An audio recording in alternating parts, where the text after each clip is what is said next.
Hello, everybody. Welcome back to In the Pit with Jeff. It's been a while since I've done a video. Thought I'd come downstairs this morning. It's April 2nd. Currently 3 degrees outside. Supposed to be high of 10 today. But with that, we're starting to get our rainy April. But anyways, thought we'd get back to the WACO gifted airplane. Since I've been busy on doing a few things here, I dressed up the wheel pants. I wanted to make it more like the plan here in the 3 view. I'm not going to recover this whole airplane, so I'd sprayed the wheel pants were white and he had a black stripe on it. I peeled the black stripe off. It was just it looked like he could have cut it out of some electrical tape, and then I just masked off. I made a come over here, see if I can find it. Made a little template out of some old plastic I got, and used that just to draw out the design. Masked off all the white, sprayed my red, and then of course when I went to pull the masking tape off, actually I was using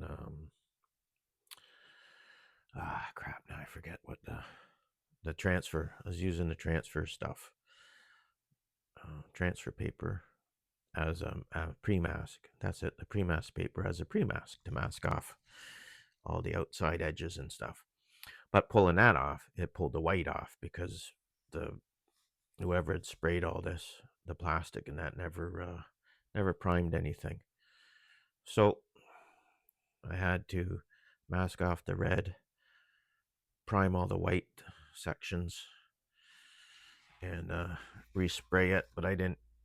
A lot of it, I was able to scrape a lot of the paint off it, but I wasn't too fussy about it. So we'll see what happens when I go to pull the mask off and see how much of the red gets lifted off. And then I also did a quick layout on the cowl, masked it off, and put some red on it so that it could get nice red on the cowl, a stripe down the side, and a bit of red here to dress it up. So come for a walk through the mess here. So what I started to do was I took the leftover red I had. I laid out a stripe down the side of the airplane. Also around here, it looks like shit. It's it's hard to put monocoat over where you have open structure where there's hardly any supports there. But anyways, plus the underneath isn't that prep good. But this is just a sporty plane. So then I found a roll of or half a roll of some SIG pinstriping. I don't know what we had used that for. Probably on the Phoenix 8 pattern airplanes. So I started pinstriping all that just to make it stand out a bit better. Straightened out the door. Came down here. The tail wheel had a lot of slop in it. I think I mentioned that before. So what I ended up doing was I made got a piece of 1/4-inch plywood, removed the covering from underneath so it'd be right onto the balsa wood, epoxied the 1/4 ply on. I used 1/4 ply to give me some clearance for the bend coming over to the rudder,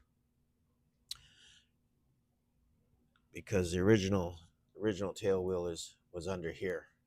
So I just cut that off, and